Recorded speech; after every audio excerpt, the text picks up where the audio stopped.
झापाको गर्मीबाट एक्कासी हिमालको चिसोतिर 2 जना साथी र 5 दिनको यात्रा अनबिलिभेबल जर्नी। यो चाहिँ हाम्रो झापा टु मनाङ भ्लग हो है। र फर्स्ट डे चाहिँ हामी चितवन बस्ने भनेर अहिले बन्दै गरेको एसएन हाइवे हेर्दै इटरीबाट कटारीतर्फ लाग्यौँ।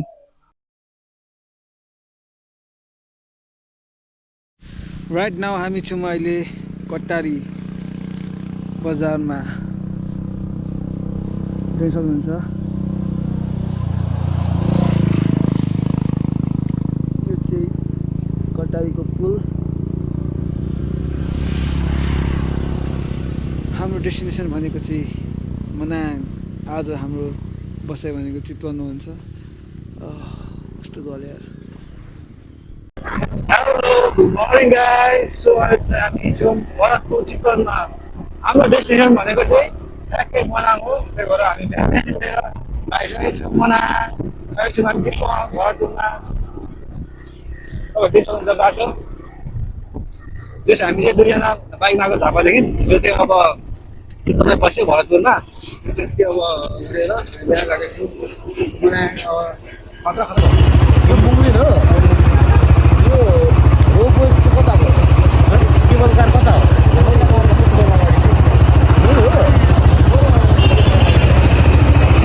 त्यसपछि हामी मुलिङबाट बाटो हेर्दै मनाङ जानको लागि डुम्रेतर्फ लाग्यौँ। हेलो, हामी छौँ अहिले डुम्रेमा। देख्नुहुन्छ कत्रा यस्तो बवाल छ ठाउँ पनि। अनि हामीले डुम्रेमा खाजा खाएर बेसी सहरतर्फ लाग्यौँ र बाइकमा पनि अलिकति समस्या भएकोले हामीले बेसी सहरमा बाइकलाई देखाएर मनाङतर्फ लाग्यौँ। अब चाहिँ लगभग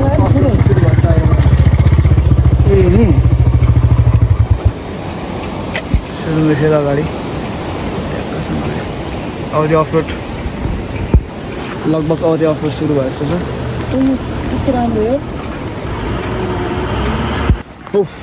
अब चाहिँ हामी पुरै अफरोडको तालमा जाँदैछौँ मनाङ। तपाईँले भ्यू देख्न सक्नुहुन्छ कस्तो छ। यस्तो बवाल छ भ्यू।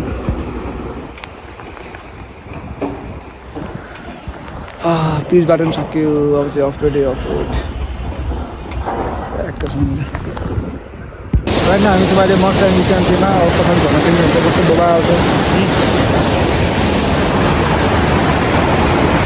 फाइनली हामी चाहिँ अहिले अक्टोबर झरनामा र पानी पिकेको कारणले यस्तो राम्रो देखेको छैन। पानी पर्दा बवाल हुँदो रहेछ नि त यहाँनिर।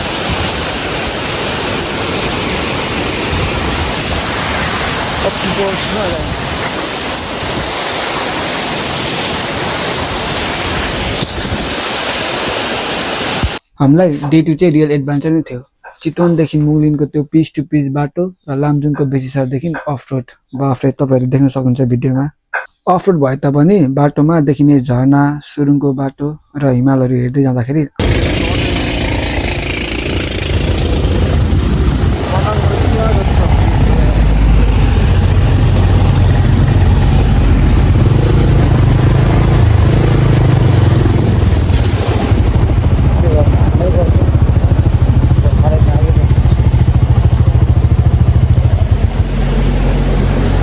बाटो चाहिँ त्यही हो क्या।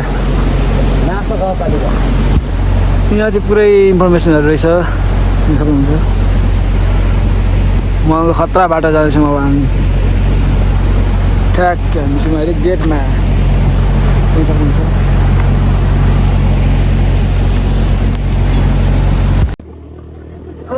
सो हामी चाहिँ अहिले खतरनाक बाटोमा आइदिन्छौँ।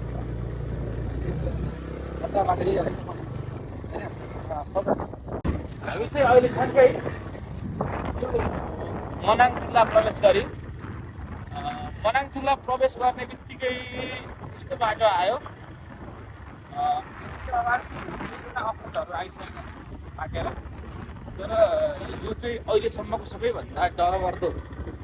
यो चाहिँ कस्तो भने तपाईँको खोपेर बनाएको रहेछ। माथि अझै ढुङ्गै छ। माथि कटिङ गर्न अझै बाँकी नै रहेछ। त्यो चाहिँ हेर्दैखेरि तपाईँको चाहिँ डढ्दा आफू देखिँदो रहेछ क्या हेर्दा चाहिँ। मुनि मर्सान्तीको तिरै तिर्छ, मुनि माथि यस्तो छ। सबै जरा पर्छ तर यतिको बाटो तपाईँहरूले बेसी सहर माथि चाहिँ लागेपछि चाहिँ बाटो ठिक चाहिँ छैन ठाउँ ठाउँ यसरी बाटो ढलाइ गरेको चाहिँ पाइन्छ ढलाइ गरेको छ बाटोहरू ठिक चाहिँ छैन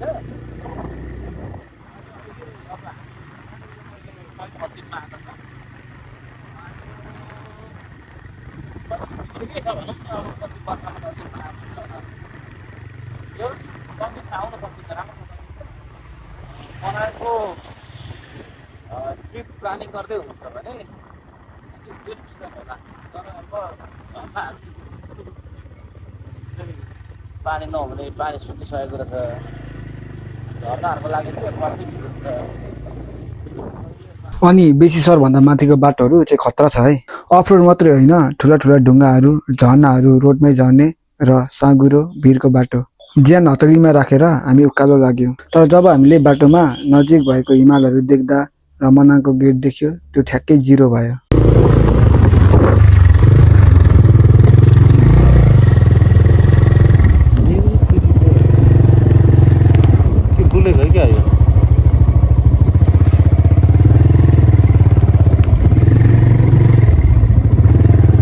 अनि हामीलाई लाग्यो कि स्वर्ग यही नै हो र हामी मनाङ भिलेज पुगिसक्दा हल्का साँझ पनि भइसकेको थियो र हामीलाई छिटो छिटो होटल पनि खोज्नु थियो र दिनभरिको थकानले गर्दा हामीलाई त्यो रात घुम्न पनि मन लागेन र भोलिपल्ट चाँडो उठेर घुम्दै घुम्दै जाउँ भनेर प्लान बनायौँ। Hello, good morning from Manang guys. अहिले चाहिँ हामी भर्खर उठिरहेको छौँ र तपाईँहरूले पछाडिको भ्यू देख्न सक्नुहुन्छ कस्तो बवाल छ। यी छेउमै छ क्या हिमाल पनि।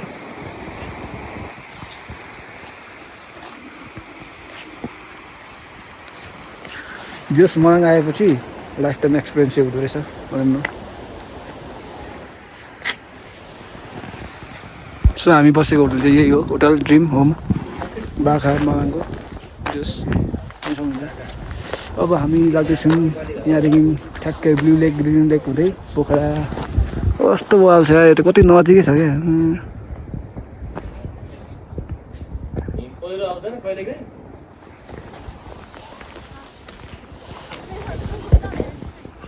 डे 3 को बिहान मनाङको हिमालहरू जब घामको किरणले छल्क्यो, हामी त हेरेकै भयौँ।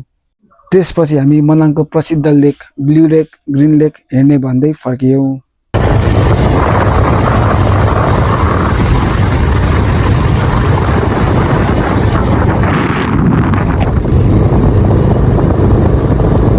यो लेक देखेर हामीलाई पनि लागेको थियो कि यो ब्लू लेक हो भनेर, तर यो ब्लू लेक चाहिँ होइन रहेछ। ब्लू लेकको पानी जमेर तल आएर बसेर पोखरी बनेको रहेछ, त्यहाँको स्थानीयले हामीलाई भन्नुभयो। सो अब चाहिँ हामी त्यहाँको स्थानीयलाई सोधेर ब्लू लेकतर्फ लाग्दैछौँ। त्यो चाहिँ ब्लू लेक चाहिँ होइन रहेछ, ब्लू लेकको पानीहरू जमेर आएको रहेछ। चाहिँ ब्लू लेक चाहिँ त माथि कहाँ छ अरे, त्यहाँ हामी जान लागेको छौँ।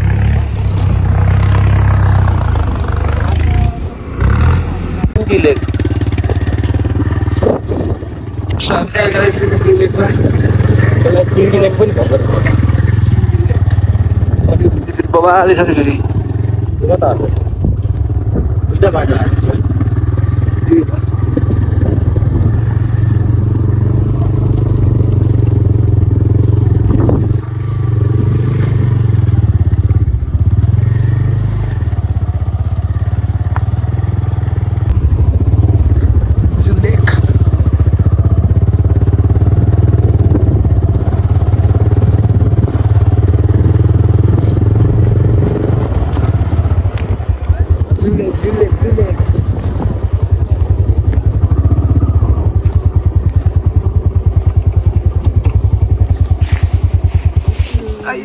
मिलो छ नि यो त।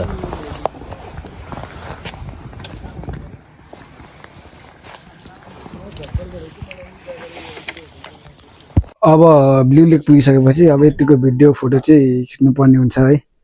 सो हामी चाहिँ अब ब्लू लेकमा अब लगभग स्टाङमा पनि लगभग 3 जग्गा सक्यो। पछि यो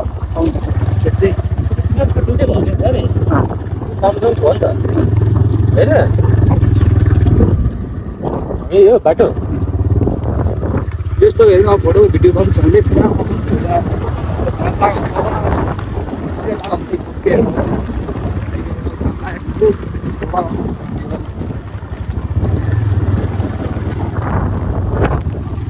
अनि मलङबाट झर्दाखेरि ब्रेक अगाडि हो? एकदम ध्यान दिनुपर्छ है। फर्किँदाखेरि डाउनहिल अलिक ट्रिकी हुन्छ।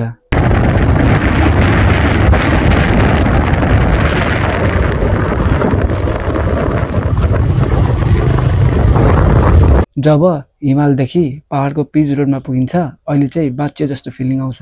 अनि त्यसपछि जब पोखरा बेलुका हामी पुग्यौँ गले तापनि लेफ्ट साइडको नाइट भ्यू हेर्ने प्लान बनायौँ। म चाहिँ 2 चोटि पोखरा आए तापनि सारङकोट एकचोटि पनि गएको थिइनँ।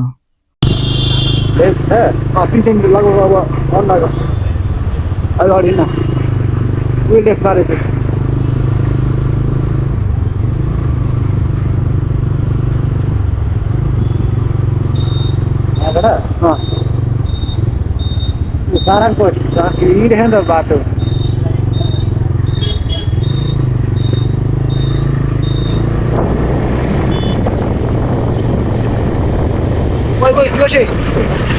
र हाम्रो प्लान चाहिँ मनाङदेखि झर्दा के भएको थियो भन्दाखेरि सारङकोट घुम्ने र पोखराको लेक साइड दिउँसो पनि घुम्ने अनि घर फर्किने भनेर भएको थियो।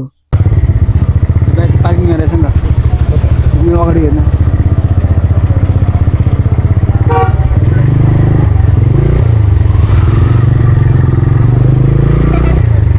ल अब हामी ठ्याक्कसँग पुग्नु के अरे सारङकोट आइसकेको छौँ र अब हामी भ्यू हेर्न आइसक्यौँ। गाइस कस्तो नाइस भ्यू।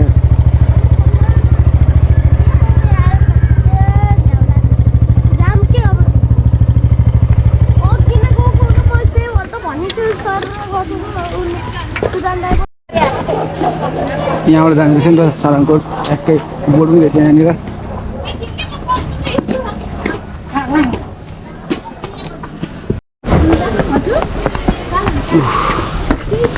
लगभग कति 1.5 किलोमिटर पोखराबाट होइन सारङकोटको भ्यू। 10 किलोमिटर हो। 10 1.5 अरे 10 किलोमिटर हो। 1.5 यत्रो हो। ए साथी अँ 10 किलोमिटर रतालदेखि भन्दैन त्यति गयो। लगभग फेरतालदेखि 10 किलोमिटर सारङकोट है।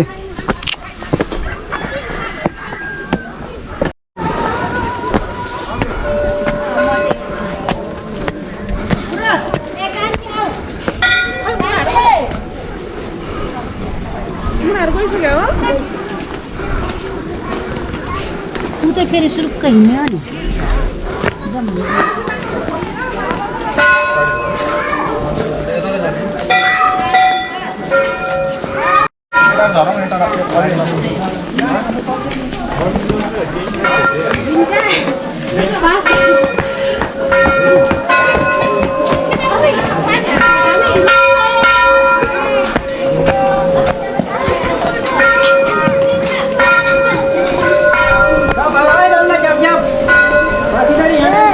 हो कस्तो गलेर म त हिँड्दा हिँड्दा फेरि त्यस्तो उकालो चाहिँ रहेछ बाइकबाट आउँदाखेरि।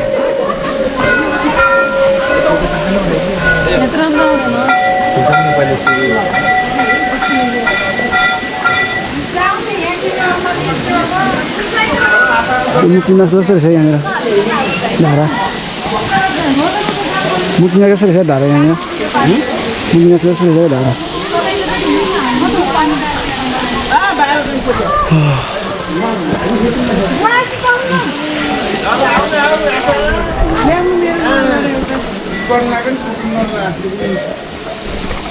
यहाँ भ्यू देख्न सक्नुहुन्छ।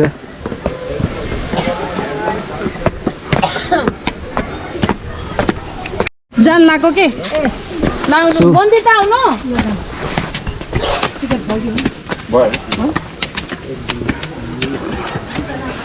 यो भ्यू टावर यो छ नि पछाडिको भ्यू टावर यो छेउमा चाहिँ टिकट लाग्दो रहेछ 30 रुपियाँबाट है पर पर्सन।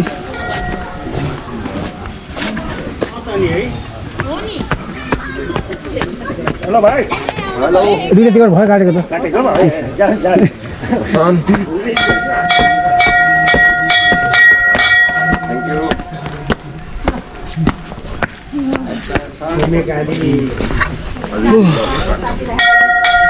फाइनली 30 रुपियाँबाट टिकट काटेर दिउँ। कस्तो बल देखिन्छ पछाडि। यता गणेश हुन्छ है स्पिकर हाल्ने छु म कस्तो देखिँदो रहेछ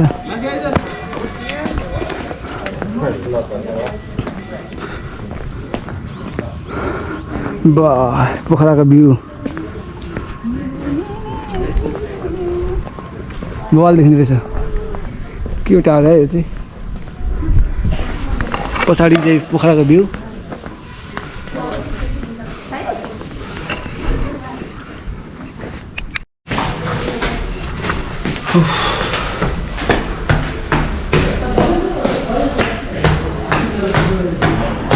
के तल रहेछ यो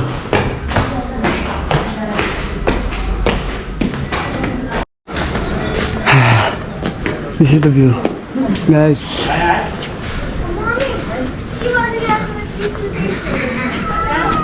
Bye bye. यहाँ नेक्स्ट भ्यू हेरौँ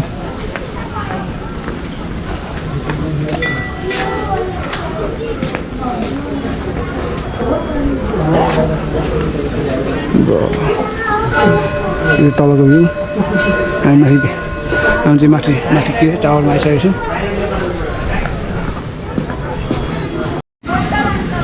यो तलको भ्यू पनि कस्तो बल देखिँदो रहेछ यहाँदेखि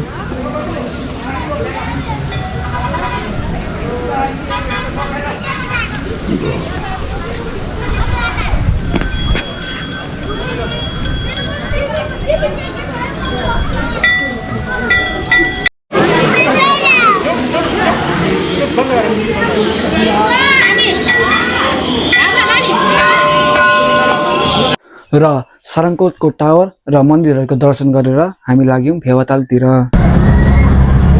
चाहिँ अब दिउँसोको सिन फेवाताल अनि मैले चाहिँ पोखरा 3 चोटि घुमे तापनि डेमा फेवाताल चाहिँ फर्स्ट टाइम घुमेको हो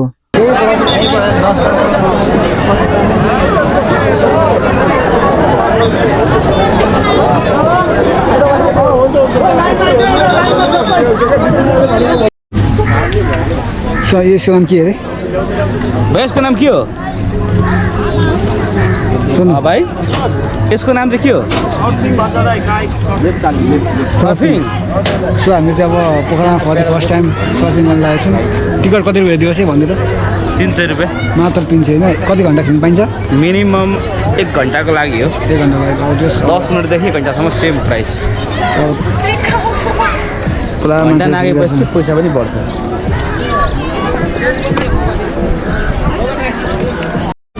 सो अब यो हामीले के अरे सर्फिङ खेल्नुभन्दा केही फर्म भन्नुपर्ने रहेछ है तपाईँ देख्न सक्नुहुन्छ पुरा एकजनाको फर्म भर्दाखेरि हुँदो रहेछ दुईजनाहरूलाई पनि त्यसो हामी एकदम रेडी कति बज्यो टाइम है 11:10 भएछ ओके यता छ मन्दिर यता छु म बिचमा बोटिङ गर्दै आज कस्तो बल छ है भ्यू बिचमा राखेर